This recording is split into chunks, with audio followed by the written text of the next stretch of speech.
옆 사람과 인사합시다. 당신은 하나님과 함께하는 사람입니다. 또 한 번 있습니다. 당신은 하나님과 함께 일하는 사람입니다. 옆 사람과 당신은 하나님과 함께 일하는 사람입니다.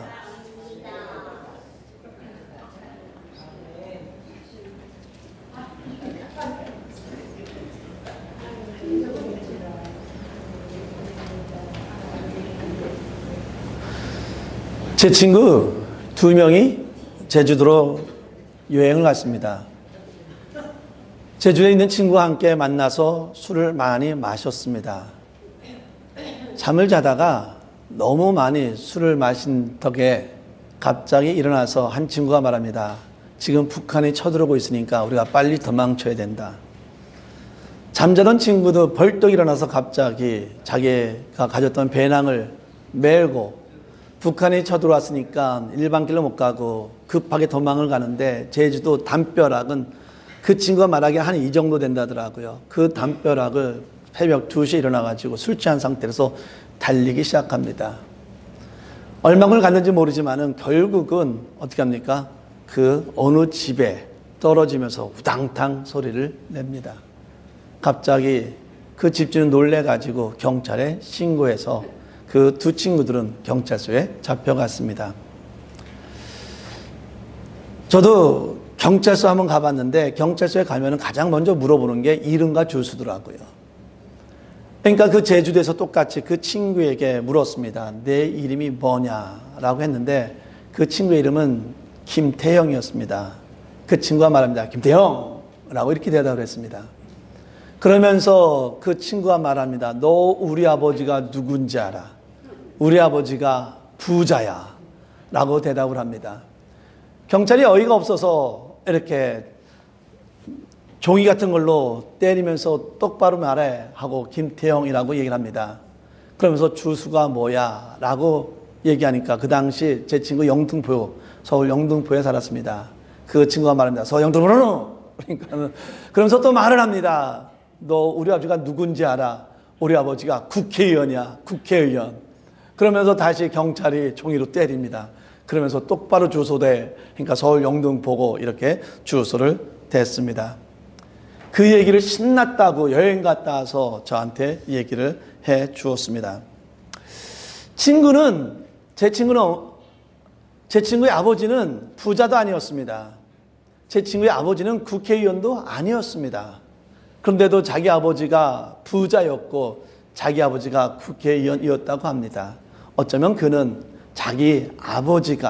어쩌면 자기가 부자의 아들이 되었으면 이 일을 극복할 수 있지 않았을까? 내가 국회의원의 아들이었으면 이 일을 극복하지 않았을까 하는 그런 생각을 했을 것입니다. 과연 나는 누구의 아들이며 나는 누굴까? 여러분의 아버님 다 아시니까 제가 그건 안 물어보고 오늘 성경적으로 바울은 우리에게 뭐라고 말을 하냐면 너는 하나님과 함께 일하는 자다라고 말을 합니다. 너는 부자의 아들이 아니고 너는 능력의 국회의원의 아들이 아니고 너는 나와 함께 일하는 자다라고는 이렇게 이야기하고 있습니다. 사랑하는 성도 여러분, 우리가 가게나 아니면은 큰 회사에서 또는 저는 가끔가다 이 신문사에서 가끔가다 그런 광고를 냅니다. 우리와 함께 일할 수 있는 사람을 찾습니다 라는 그런 광고를 저는 많이 봤어요. 우리와 함께 일할 수 있는 사람.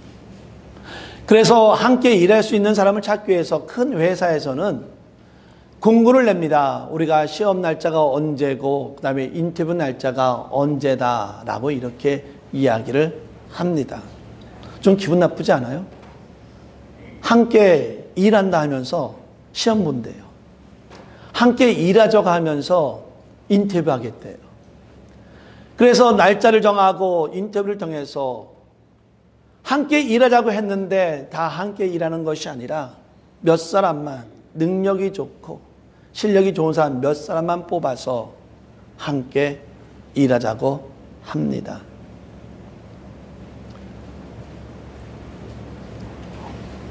오늘 말씀에도 하나님과 함께 일하는 자다라고 함께라는 단어를 쓰고 있습니다.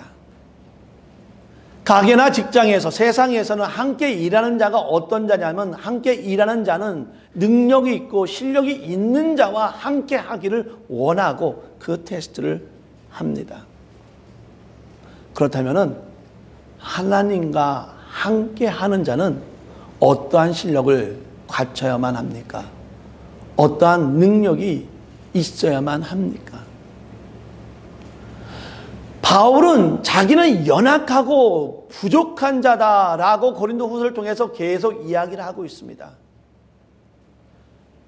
바울은 자기는 능력이 있는 자요, 자기는 실력이 있는 자가 아니라 자기는 연약한 자라 하면서 뭐라고 말하면 나는 하나님과 함께 일하는 자다라고 말을 합니다. 세상을 보면 함께 일을 할 때는, 함께 일하는 자를 뽑을 때는 실력이 있고 능력이 있는 자를 뽑는데, 분명히 바울은 자기는 하나님과 함께 일하는 자다라고 말을 했는데, 바울은 자기는 힘이 없고 연약한 자다라고 이렇게 이야기를 합니다. 우리는 알 수 있습니다. 하나님과 함께 하기 위해서는 우리의 실력이, 우리의 능력이 필요한 건 아니구나. 그렇다면 하나님과 함께 하는 자에게는 과연 무엇이 필요합니까? 하나님께서도 우리에게 똑같은 공고를 냈습니다. 함께 할 수 있는 자를 찾습니다. 라고 했을 때 하나님께서는 함께 하기를 원하는 자는 능력이 있고 실력이 아니라 하나님의 사랑을 가지고 하나님의 사랑 안에서 함께 하기를 원하고 있다는 겁니다. 저는 가끔가다 우리 현수, 지수, 예림이랑 같이 일을 합니다. 때로는 그 일이 현수, 지수, 예림이가 하지 못하는 일이라는 것도 알 때도 있습니다. 그러면서도 일을 함께 하자고 부릅니다. 왜? 우리 현수, 지수가 능력이 있어서? 아니요. 내 사랑하는 자녀이기 때문에 내 사랑하는 자녀들과 그러한 추억을, 그러한 즐거움을 갖기를 원하는 겁니다. 하나님께서 우리와 함께 하시길 원합니다. 하나님이 일을 못해서, 능력이 없어서 우리와 함께 하기를 원하십니까? 아니요. 우리 하나님께서는 천지를 지으신 창조주의 하나님이십니다. 우리 하나님은 만능주이십니다. 그런데도 우리와 함께 하고자 하는 것은 뭐냐면은 내가 너와 기억을 같이 나누고 싶다는 거예요. 내가 너와 사랑을 나누고 싶다는 거예요. 내가 너와 좋은 추억을 갖고 싶다는 거예요. 내가 너와 함께 하기를 원한다는 것입니다. 사랑하는 성도 여러분, 하나님께서 우리를 사랑하기 때문에 우리와 함께 하기를 원하고 있다는 사실입니다. 사실 오늘 찬양을 열심히 정말 은혜 가운데 하신 분들은 제 설교 안 들어도 돼요.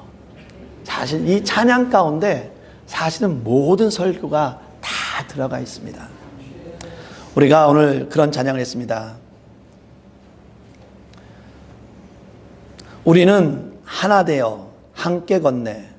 하나님 아버지 사랑 안에서 우리는 기다리며 기도 안에 우리의 삶의 사랑이 넘치도록, 우리는 하나님의 사랑 안에서 하나님의 일을 하며 우리의 삶 가운데 하나님의 사랑이 넘치도록, 하나님의 사랑이 넘치는 삶을 우리는 살아야 한다는 겁니다. 하나님께서 우리와 함께 일을 하기 원하는 것이 있습니다. 그것이 뭐냐면은 화목하게 하는 일을 하나님께서는 우리와 함께 하기를 원합니다. 오늘 하나님과 함께 하는 자의 직분, 여기 우리가 하나님과 함께 일하는 자의 본질적인 의미는 뭐냐면 우리가 화목하게 만드는 겁니다. 먼저는 많은 사람들을 하나님과 화목하게 만들고 성도와 성도 간에 화목이 이루어질 수 있도록 그 화목을 만드는 일이 하나님과 함께 일하는 자의 사명이라는 사실입니다. 사랑하는 성도 여러분, 우리는 하나님께서 함께 일하기 위해서 우리 모두를 하나님의 일꾼으로 불렀습니다. 여러분에게 어떤 능력과 기술을 원하는 것이 아니라 여러분에게 원하는 것은 하나님과 화목하고 이웃과 이웃 간에 화목하기를 원하는 것입니다. 그렇다면 정말 어려운 질문을 한번 해보겠습니다. 여러분은 하나님과 화목하며 성도가 성도 간에 화목하게 하도록 그 일을 지금까지 해 오셨습니까? 아멘. 그 사명을 끝까지 감당할 수 있는 저와 여러분 되기를 진심으로 바랍니다. 저는 군대를 제대를 하고 저는 1학년 2학기 마치고 군대를 갔고 군대를 제대하고 1학년 2학기 때부터 다시 신학교를 다녔습니다. 1학년 2학기 때에 하계동에 있는 그 성현교회라고 산꼭대기에 있는 그 당시에 그 어른 교인은 한 30명이었고 애들은 한 20명, 그 다음에 청년 중고등부는 한 10명, 5명, 그 다음에 청년부들은 4명 되는 그 교회에 학생 전도사로서 주일학교, 중등부, 청년부를 맡아서 일해 줄 수 있겠냐는 그런 제안을 받았습니다. 저는 한 달 동안 기대해보고 대답하겠습니다 한 다음에 한 달 동안 과연 내가 학교를 다니면서 내가 토요일날 주일날 그 교회에서 봉사할 수 있을까라는 그런 생각을 했지만은 그래도 한번 해보고 싶었습니다. 그래서 학생 때 1학년 2학기 때부터 그 성현교회에서 학생 전도사로 일을 하기 시작했습니다. 그때 제 사례비가 5만 원이었던 것 같아요. 근데 그 사례비가 문제가 아니었고 하면서 저는 점점 그 일에 재미가 있는 거예요. 학교 월요일서부터 목요일까지 학교 다니고 목요일날 금요일 올라와서 금요일날 교회 가고 토요일날 교회 가고 주일날 교회 가는데도 그 일이 재밌는 거예요. 행복했어요. 즐거웠어요. 기뻤어요. 그래가지고 1학년 2학기서부터 어느덧 제가 미국으로 유학 올 때까지 그 교회에서 사역을 했고 그 교회에서는 또 제가 그렇게 사역한 것에 대해서 미국에 오는데 목사님이 부르더라고요. 내가 교회가 크진 않지만은 2년 동안을 너에게 매달 장학금을 보내겠다 해가지고 그 당시에 150불을 꼬박꼬박 2년 동안을 저에게 보내주었습니다. 처음에 몰랐어요. 내가 전도사 일을 하게 되면은 어떠한 현상이, 어떤 즐거움, 어떤 감사가 있을까 알지 못했어요. 그런데요, 내가 학생 전도사로서 봉사하다 보니까, 헌신하다 보니까 거기에 즐거움과 기쁨이 있었다는 겁니다. 그런데요, 바울은 제가 누리는 이 기쁨보다 더 큰 기쁨을 누리고 있었어요. 바울은 다메섹 선상에서 예수님을 만나고 나서 그는 사역의 길을 가기 시작합니다. 그러면서 그는 자기는 연약하지만 가진 것 없지만은 자기가 매도 맞고 엄청나게 힘든 정말 죽을 고비를 넘기며 감옥에 갇히면서까지도 항상 기뻐하라 하면서 편지하면서 그 사역을 바울은 감당을 했습니다. 하나님 만나기 전까지는 자기가 구원을 얻기까지 다메섹 선상에서 하나님의 은혜를 체험하기 전까지는 그런 것이 어떠한 기쁨인지 어떠한 감사인지 어떠한 은혜인지 알지 못했지만은 예수님을 만난 이후로부터는 이것이 하나님의 은혜입니다. 이것이 하나님의 감사입니다. 라고 체험하면서부터는 힘든 일이 와도 매맞는 일이 와도 감옥에 갇힌 일이 와도 자기가 맡은 사역 하나님을 화목하게 하고 성도가 서로 화목하게 하는 그 일에 대해서 즐거움과 감사로 그는 봉사를 했습니다. 그래서 바울이 오늘 말씀에 그렇게 말합니다. 하나님의 은혜를 가볍게 여기지 말라. 사랑하는 성도 여러분, 여러분이 하나님의 은혜를, 내가 예수님 믿기 전에는 그 예수님의 은혜를, 하나님의 은혜를 몰랐잖아요. 근데 예수를 좀 알고 나니까 이것이 예수님의 은혜구나, 이것이 하나님의 사랑이었구나, 우리가 조금씩 체험하고 있잖아요. 그러면서 그것에 대해서 우리는 감사하고 감사 기도하고, 그러면서 또 다른 하나님의 은혜를 채워주면 또 감사합니다 라고 우리는 그런 모습을 가지고 신앙생활을 하고 있습니다. 그런데요, 어떤 사람은, 세상 사람들은 그 구원의 은혜를 거부합니다.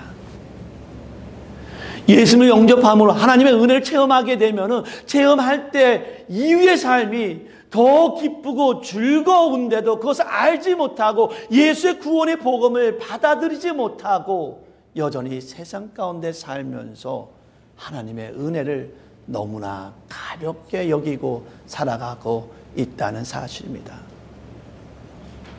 우리는 하나님의 은혜를 체험했으니 하나님의 은혜를 가지고, 하나님의 은혜를 너무 감사하게 여기는 가운데 하나님의 은혜를 누리며 살아갈 수 있는 저와 여러분 되기를 진심으로 바랍니다. 이 하나님의 은혜를 누리면서 하나님의 일꾼, 하나님의 함께 일하는 자들은 어떠한 자세를, 어떠한 모습을 가지고 우리는 이 세상을 살아가야 합니까? 육상 경기 보면 허들 경기라는 게 있어요. 허들이란 경기는 사실 어떻게 보면 한국말로 하면 장애물 경기인데, 100m나 150, 200m에다가 이렇게 허들을 이렇게 장애물 같은 걸 세워놓고 어떻게 합니까? 그거를 뛰어넘는 경기입니다. 그래서 누가 제일 빨리 들어오는 경기인가 하는 경기인데, 이 허들 경기에서 중요한 게 뭔지 아십니까? 이 장애물 경기니까 어때요? 건널 때마다 장애물을 건드려서는 안 돼요. 이거는 초로 다투는, 누가 빨리 들어오는 싸움이기 때문에 그 허들을 건드려서 넘어뜨리게 되면 그만큼 어떻게 돼요? 속도가 늦어집니다. 그래서 그 장애물을 어때요? 건너뛰어서 장애물에 넘어지지 않고 결승점에 들어올 때 좋은 성과를 얻을 수 있다는 겁니다. 오늘 성경 말씀에 바울이 뭐라고 말하냐면은, 하나님과 함께 일하는 사람은 이 장애물의 역할을 해서는 안 된다는 거예요.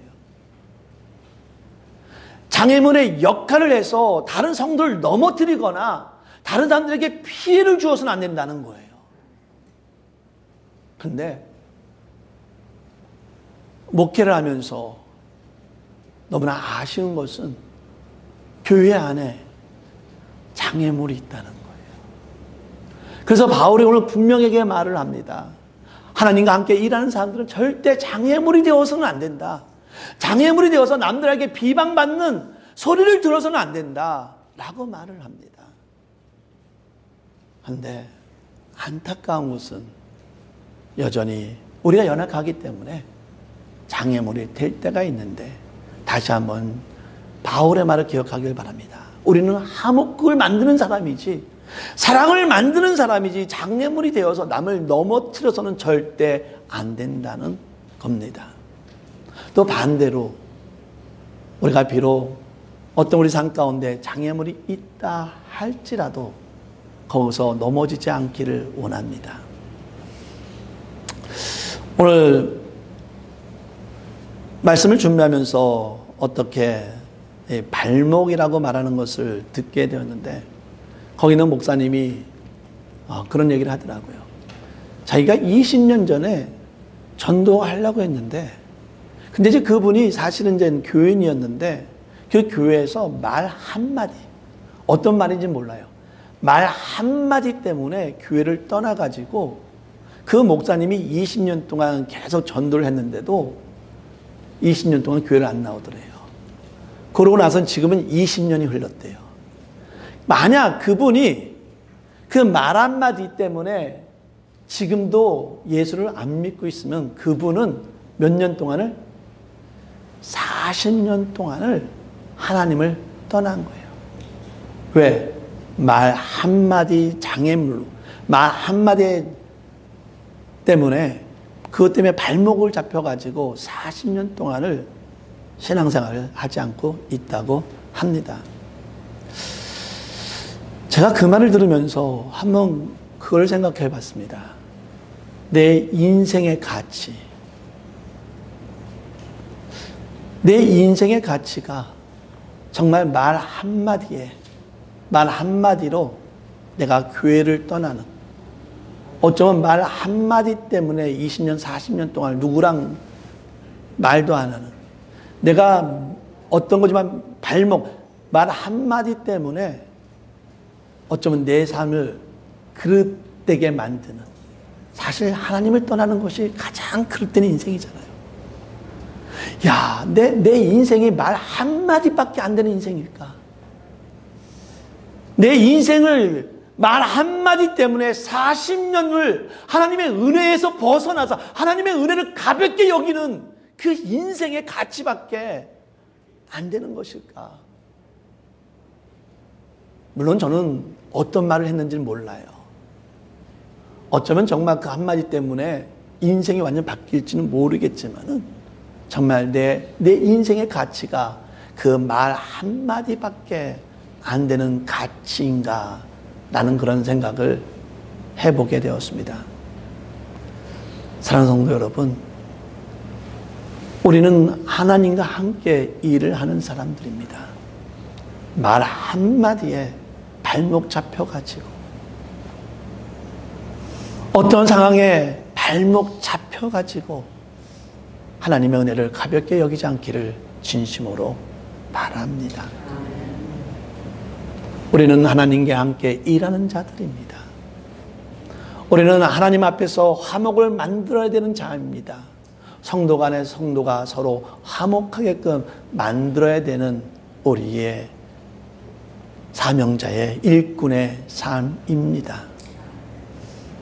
우리가 세상 어떤 것 때문에, 어쩌면 정말 별것도 아닌 것 때문에 발목 잡혀서 하나님과 함께 일하는 자의 삶을 버리기보다는, 바울은요, 그는 말 한마디가 아니라 많은 사람서부터 비방을 듣고, 사실 오늘도 이 말씀을 하는 이유는 사도 바울은 거기 고린도 교회에서 사도로 가서 거기서 자기가 교회를 개척을 했는데도 많은 사람들이 의문을 갖고 있는 게, 질문하는 게, 너가 정말 사도냐라고 질문을 하고 있는 거예요.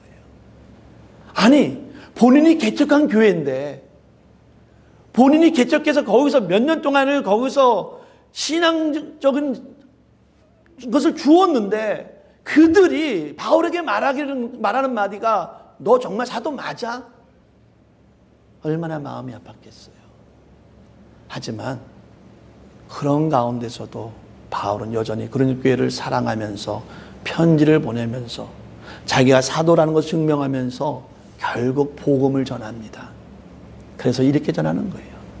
우리는, 나는 사도로서, 하나님의 일꾼으로서 나는 하나님 앞에 화목하게 하는 일에 최선을 다했고, 성도가 서로 화목하게 하는 데 있어서 정말 나는 최선을 다했고, 나는 하나님의 사람으로서 남을 넘어뜨리는 장애물이 되지 않기 위해서 내가 매를 맞든, 내가 감옥에 갔든, 내가 죽음에 처하든, 내가 먹지 못하고 잠을 자지 못하든 나는 이 하나님의 일꾼자의 삶을 지켜왔다라고 말을 하는 겁니다.